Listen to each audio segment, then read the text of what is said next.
हद हो गई, बेटे के जन्मदिन पे मिठाई भी नहीं खिलाई। अरे भाई, हम भी भोजन की आस लगाए बैठे हैं। ये तेरी पहली संतान थी ना। अरे वो तो ठीक है, लेकिन सोचा तो मैंने भी था भांकर भाई कि बड़ी धूमधाम से जलसा निकालना है, लेकिन सब मंसूबे धरे के धरे रह गए। सब बाढ़ ने बर्बाद कर दिया। हाँ यार, क्या भयानक बाढ़ थी। मैंने भी धान के बीज डाले थे, लेकिन इंद्र भगवान के प्रकोप से सारे के सारे डूब गए। अरे भैया, मेरे बीज भी ज्यादा पानी की वजह से खेत में ही सड़ गए। अरे भाई, मैंने तो बीज भी नहीं बोया। देर क्या हुई कि खेतों में जैसे बाढ़ की वजह से खेतों में झील दिखने लगी। अरे भाई, फसल खाक होगी जब बीज सारे ही पानी की भेंट चढ़ जाते हैं। पता नहीं भाई, असमिया किसान को कब तक ये दुर्गति भुगतनी पड़ेगी। असमिया ही क्यों देबू, पूरे पूर्वोत्तर के किसान इसी दुर्दशा के बीच जी और मर रहे हैं। बाढ़ की वजह से हमारी मुख्य फसल धान बिल्कुल तबाह हो गई जाती है।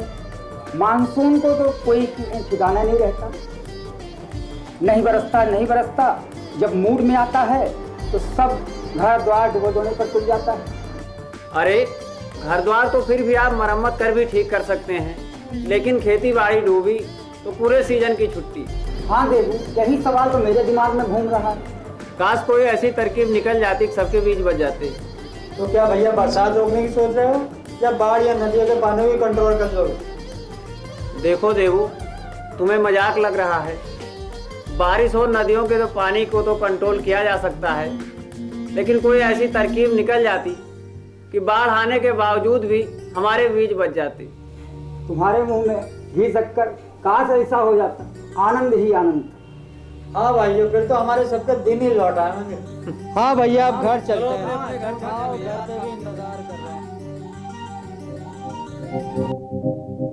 असम और पूर्वोत्तर भारत के गांवों में अक्सर ही आप देबू और उसके लाखों भाइयों का ये वार्तालाप सुन सकते हैं।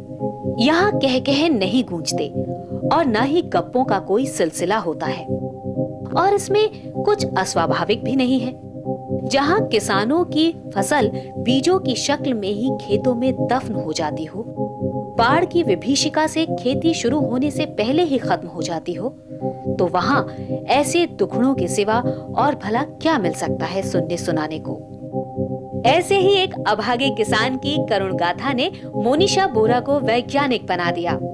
विज्ञान में रुचि रखने वाली तेजपुर असम की सामान्य सी छात्रा गरीब किसानों की पीड़ा का स्पर्श पाकर बहुत असामान्य हो उठी।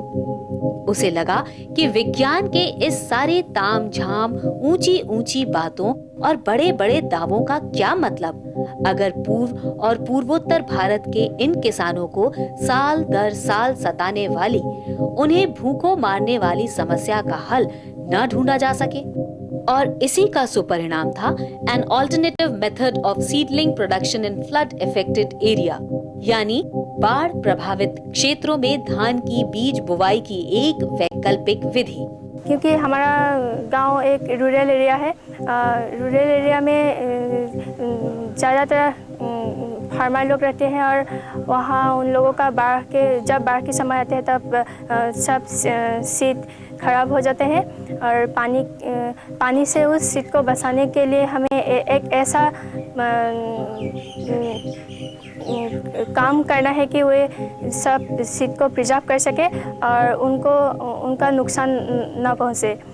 इसलिए हमने सोचा कि यही हमारे लिए बेहतर होगा कि अगर हम इस सीड बेड के तरह से अगर सीड उगा सकते हैं और पानी से और बाढ़ से हमें बचा सकते हैं उसे, तो उन लोगों को लाभ होगा और उन्हें नुकसान नहीं पहुंचेगा। इस शुभ संकल्प को सांचे में ढलने का अवसर भी शीघ्र ही मिल गया, जब मोनिशा के स्कूल में एक विज्ञान शोध दल तैयार किया गया। मोनिशा इस दल की मुखिया थी।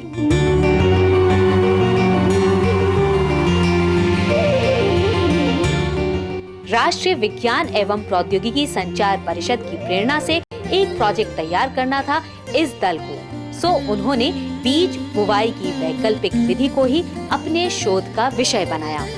इसके तहत जो विधि मोनिशा और उसके दल ने अपनाई वो असम के लिए निरी अपरिचित नहीं।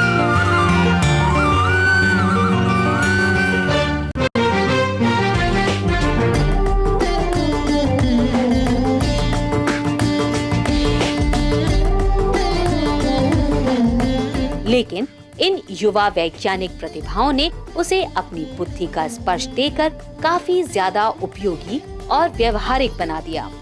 राष्ट्रीय बाल विज्ञान कांग्रेस पूर्वोत्तर के राज्य स्तरीय संयोजक धीरेन्द्र राजखोवा ने मोनिशा बोरा की मदद की।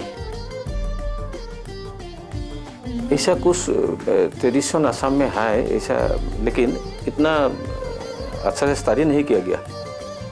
लेकिन लड़की ने खुद बनाया, स्टडी किया। मोनिशा बोरा ने शुरू में तो अपने क्लास के 3 और मित्रों के साथ काम करना शुरू किया, लेकिन अंत में वो अकेली रह गईं। पर लक्ष्य से विचलित नहीं हुई। लक्ष्य था बीज को डूबने से बचाना। इसके लिए उसे किसी आधार पर उगाना था जो बाढ़ आ जाने पर डूबे नहीं बल्कि तैरे। इसके लिए मोनिशा ने केले के तने का चयन किया। इसकी दोहरी विशेषता थी। एक तो ये पानी की सतह पर तैर सकता था और दूसरे प्रचुर मात्रा में इसकी उपलब्धता।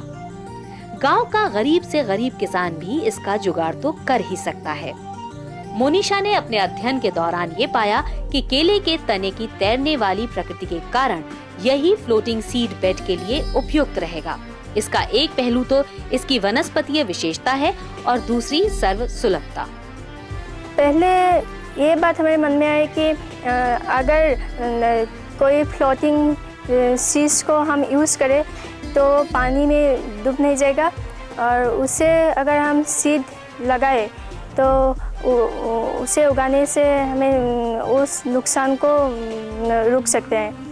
और इसलिए, और बनाना तो एक फ्लोटिंग एजेंट है, इसलिए बनाना स्टेम को लेकर हम उसे असमीज़ में भूर कहते हैं। और ज़्यादातर लोग यूज़ करते हैं ये, लेकिन साइंटिफिक तरह से नहीं करते हैं। इसलिए हमें ये बात मन में आई कि अगर हम साइंटिफिक नॉलेज से ये कुछ उन्नतर मान करें तो उन लोगों को लाभ पहुंचेगा। इसलिए फ्लोटिंग एजेंट के लिए हमने बनाना स्टेम को यूज़ किया, क्योंकि अवेलेबल है, रूरल एरिया में ये अवेलेबल होता है, लेकिन टाउन एरिया में इतने अवेलेबल नहीं होते हैं। लेकिन उससे उन लोगों को नुकसान पहुंचते हैं। और अगर हमें रूरल एरिया से अगर टाउन और ज़्यादा लोगों के सामने ला सकते हैं, क्योंकि हम ऐसे तरह एक फ्लोटिंग एजेंट को यूज़ करके भी हम बीज को नुकसान से रुका सकते हैं, तब उन लोगों को ये मालूम होगा कि अगर रूरल एरिया में एक ऐसा चीज़ है जिससे हम फार्मर के ये नुकसान को रुका सकते हैं, तब ये ज़रूर सबको बेहतर लगेगा और यूज़ आएंगे।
मोनिशा ने इसके लिए फिर 4 फुट चौड़ी और 10 फुट लंबी सीड बेड बनाने के लिए केले के तने को पहले तो काटा।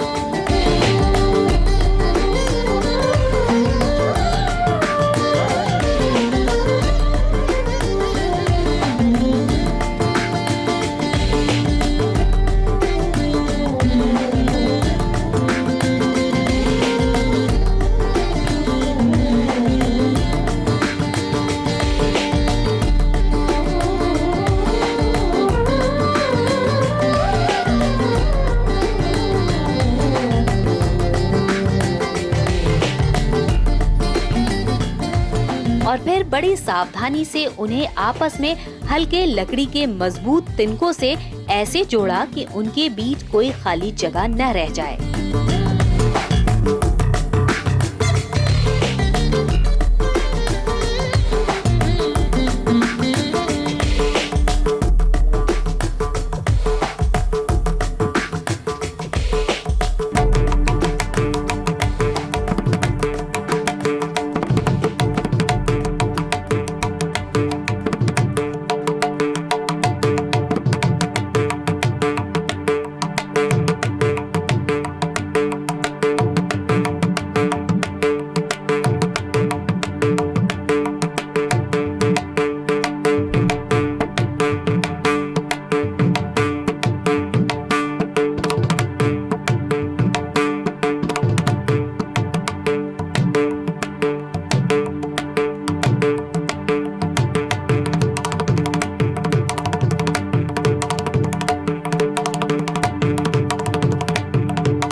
जब ये ढांचा तैयार हो गया तो इस मचान नुमा आधार पर मिट्टी डाली गई।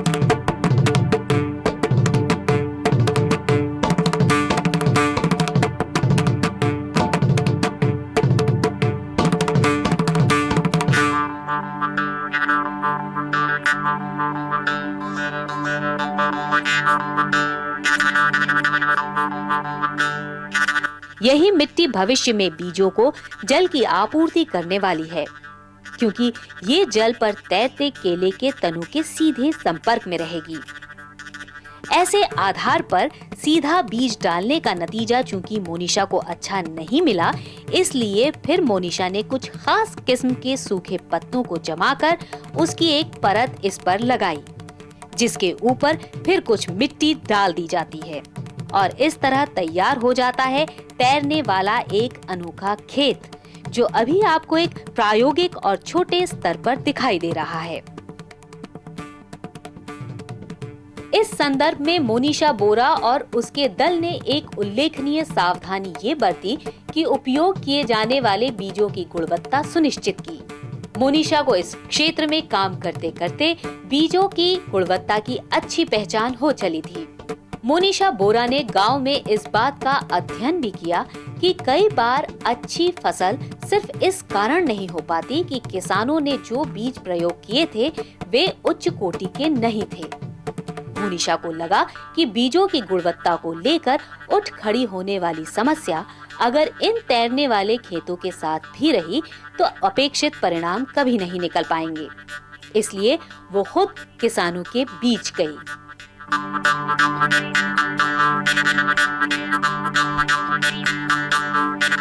पहले फार्मर लोग यूज़ करते हैं, लेकिन वो जो सीड यूज़ करते हैं वो ऐसे ही यूज़ कर देते हैं, लेकिन वो उससे कौन सा चीज़ अच्छा है, कौन सा चीज़ बुरा है, कौन सा चीज़ लगाने से हमें लाभ होगा, कौन सा चीज़ लगाने से बाढ़ में भी हमें काम नहीं आएगा।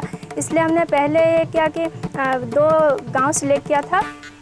उस गांव से फार्मर लोगों को पूछा था, इंटरव्यू लिया था। उन लोगों ने बताया कि ऐसा कोई साइंटिफिक नॉलेज को यूज़ नहीं किया जा रहा है। इसलिए हमने उन लोगों को बताया कि अगर हम साइंटिफिक नॉलेज यूज़ करें। क्या उन लोगों ने पूछा था क्या साइंटिफिक नॉलेज, हम लोगों को मालूम नहीं है, लेकिन हमने बताया कि अगर सीड को हम जब सीड रख दिया जाता है तो उनसे हम अच्छा सीड को ढूंढ के उससे कौन सा सीड ज़्यादा लाभजनक होगा वो सीड को निकाल के यदि हम उस सीड बेड के ऊपर लगाएं तो अधिक लाभजनक होगा। सीड का जो साइज होता है वो हाथ से छूने से ही मालूम पड़ जाता है कौन सा चीज़ अच्छा है।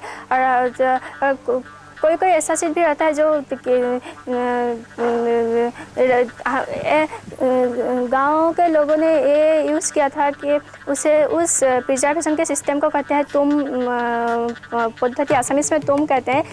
लेकिन उसमें उससे से हम जो सीड पहले उसमें रखने से पहले हमने धान को हाथ से छूकर कौन सा सीड अच्छा है कौन सा सीड बुरा है उस धान से ही हम निकाल लेते हैं पहले। मोनिशा की इस उपलब्धि को मान्यता मिली। असम में राष्ट्रीय बाल विज्ञान कांग्रेस के जिला और राज्य स्तरीय प्रतियोगिता में उसके प्रोजेक्ट को काफी सराहना मिली और बीज बोने की इस वैकल्पिक विधि को विज्ञान के नवीन अन्वेषण के रूप में स्वीकार किया गया। दो भाइयों के बीच इस किशोर वैज्ञानिक बहन की अखंड साधना के अभी और अच्छे नतीजे आने बाकी थे।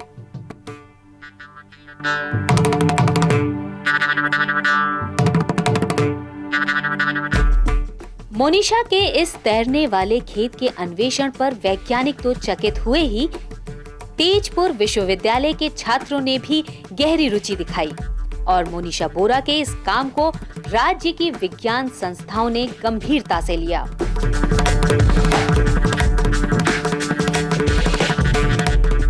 Assam science technology and council, वो नेशनल चिल्ड्रन साइंस असम में जो हो रहा है उसका भी ऑर्गेनाइजिंग बॉडी है। ये प्रोजेक्ट जब उन लोगों ने देखा तो बहुत अच्छा प्रोजेक्ट है।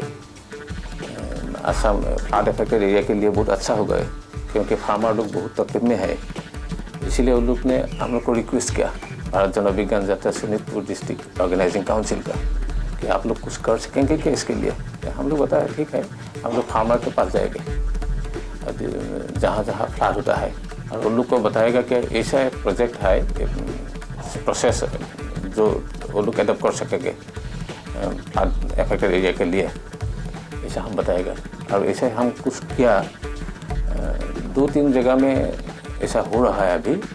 मोनिशा बोरा को अपनी इस अनोखी विधि को अंतर्राष्ट्रीय स्तर पर दिखाने का एक बड़ा मौका अमेरिका स्थित कंप्यूटर चिप बनाने वाली दुनिया की सबसे बड़ी कंपनी इंटेल ने दिया। तब मोनिशा को इसके लिए पहले मुंबई बुलाया गया। जब प्रोजेक्ट प्रेजेंटेशन कर रहा था तब स्टेट कोऑर्डिनेटर ने बताया कि इंटेल की तरफ से एक इंटरव्यू होगा और उस इंटरव्यू में मुझे पार्टिसिपेट करना पड़ेगा और उससे अगर मैं सिलेक्ट हो गई तो फिर मुंबई में एक प्रोजेक्ट का कंपटीशन होगा। उस कंपटीशन से 9 स्टूडेंट के बीच होगा वो कंपटीशन में जो फर्स्ट आएगा उसे अमेरिका में ले जाएगा। इंटेल में जो इंटरव्यू लिया गया, इंटरव्यू के बाद सब स्टेट से इंडिया के सब स्टेट से 2 स्टूडेंट को इंटरव्यू लिया गया था और उस असम से मुझे इस पोजीशन मिला था और मंगोलिया के एक स्टूडेंट प्रवीण सिकदर को मिला था। वो प्लास्टिक से कैसे चीज़ बना सकते हैं उससे कर रहा था।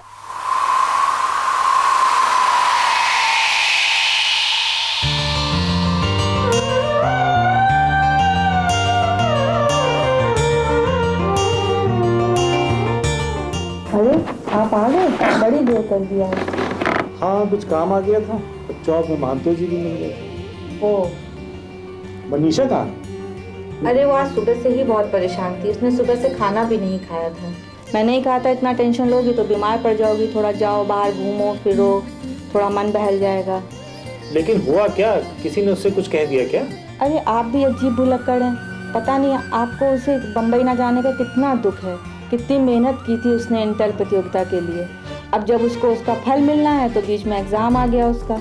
लेकिन मैंने तो कल रात मनीषा को इतना समझाया था कि दिल छोड़ा ना करो। अब देखो हायर सेकेंडरी का एग्जाम तो देना ही होगा। ये सही है कि इंटेल फेयर में शामिल होती तो अच्छा होता, लेकिन क्या किया जा सकता। आपने समझा दिया और वह समझ गई, लेकिन फिर वही ढाक के पास। और सही भी है, बेचारी का प्रोजेक्ट कितना अच्छा था, निश्चय ही चुन ली जाती, लेकिन इस एग्जाम को भी अभी ही आना था। तो क्या हायर सेकेंडरी की परीक्षा छोड़ दे? तुम भी अजीब बात करती हो। क्या मेरी इच्छा नहीं कि मेरी बेटी नेशनल इंटरनेशनल लेवल पर नाम कमाए? जो फ्लोटिंग सीट बेड इसने बनाया है उसे अवार्ड मिले और बाहर से परेशान इलाकों के किसानों को सीट बेड बनाने की जरूरी सुविधाएं दी जाए। लेकिन जरा सोचो, अगर मनीषा इंटेल फेयर के लिए मुंबई जाती है और यहाँ सेकेंडरी परीक्षा छूट जाती है तो पढ़ाई का कितना नुकसान होगा। इसीलिए तो कहते हैं कि तुम उसको समझाओ, परेशान मत हो। इतनी टैलेंटेड है, कोई ना कोई अपॉर्चुनिटी तो उसे मिल ही जाएगी। लेकिन मुझे SSL का एग्ज़ाम था, इसलिए मैं जा नहीं सकी, वो दुख तो मुझे रह ही गया। इस तरह के उतार चढ़ाव थोड़ी देर के लिए उत्साह को मध्यम भले ही कर दें। मुझे ये कॉन्फिडेंस था कि मैं पोजीशन मिलेगी मुझे, लेकिन क्या करूँ, ये मुझे जाने का चांस नहीं मिला। लेकिन जुझारू व्यक्ति कभी थमते नहीं, जैसे मोनिशा बोरा और उसके आदर्श वैज्ञानिक हमारे राष्ट्रपति डॉक्टर APJ अब्दुल कलाम। हम ये एग्जाम्पल लेके हमारे प्रेसिडेंट अब्दुल कलाम, उनका भी पहले का सिचुएशन अच्छा नहीं था, लेकिन उतना बुरा हालत होते हुए भी अब एक इंडिया के तरह एक राष्ट्र के एक लीडर हो सकते हैं, अब लीडर के पोजीशन में है, और वो एक तरफ से साइंटिस्ट भी है। वैज्ञानिकों और विशेषज्ञों ने इस बात को पर्याप्त महत्व दिया कि देश में बिल्कुल बुनियादी स्तर पर विज्ञान में इस प्रकार के प्रयोग करने चाहिए, ताकि आम आदमी, खासकर ग्रामीण जनजीवन में देश की वैज्ञानिक प्रगति के लिए विश्वास का भाव पैदा हो सके। और चलते चलते रूबरू होते हैं इस किशोर वैज्ञानिक के व्यक्तित्व से। आपका पसंदीदा विषय क्या है? मुझे साइंस, मैथ्स। आपका पसंदीदा वैज्ञानिक कौन है? हाँ, न्यूटन को ही, आइजैक न्यूटन, क्योंकि मैं ये सोच रहा कि उन लोग का पहले का जो सिचुएशन था वो अच्छा नहीं था, लेकिन उस बुरे हालत से भी वो इतने बड़ा साइंटिस्ट हो सका। आपकी पसंदीदा फिल्म? मैं ज़्यादा नहीं देखती हूँ उसमें, इसलिए बता नहीं सकती आप कौन सा है, लेकिन मैंने एक देखा थी माँ तुझे सलाम, एक सानी देओल का रोल था। आप कैसे रिलैक्स करती हैं? घर में जो रिलैक्स का टाइम मिलता है वो तब मैं घर में वीडियो गेम खेलती हूँ और म्यूजिक सुनती हूँ। आपको बचपन की कोई घटना याद है? एक घटना मुझे याद है, जब मैं और मेरे भाई, छोटा भाई खेल रही थी, और उस दिन मेरे पापा घर में नहीं थे, लेकिन वो ऑफिस चले गए थे, और ऑफिस के आने के बाद उसे जब मालूम हुआ कि हम दोनों के बीच लड़ाई चल गई है, तब उसने हम लोगों को पूछा कि क्या हुआ, तुम लोग क्यों इतना झगड़ा कर रही हो। तो मैंने बता दिया, मैं उससे बड़ी थी, तो मैंने बता दिया कि ये मुझसे खिलौना स्कूटर था, खिलौना छोटा सा, उसने खिलौने से झगड़ा कर रही है, उससे चाहिए, मुझे भी चाहिए। उसने, पापा ने कुछ नहीं किया, लेकिन खिलौने स्कूटर को लेकर अंदर ले जाकर अपने बूथ से रोन डाला। शिर से नेही मोर भाहा जननी, शिर से नेही मोर भाहा जननी, आई धैने पुइने हित पानी, आई धैने पुइने हित पानी, शिर से नेही मोर भाहा जननी, शिर से नेही मोर भाहा जननी, आई धैने पुइने हित पानी, आई धैने पुइने हित पानी। टेकी टीन्स की श्रृंखला की छठी कड़ी में मिलिए अनिरुद्ध रायजादा से, जिन्होंने एक कृत्रिम हाथ बनाया है। अमल कमल, प्रकृति पर हरखे अमल कमल, चञ्चल हित जले ढाले परिमल, प्रकृति पर हरखे अमल कमल, चञ्चल हित जले ढाले परिमल, कुमल चम्पार कोली धोए धोए धो तुली, कुमल चम्पार कोली धोए धोए धो तुली, ऋणी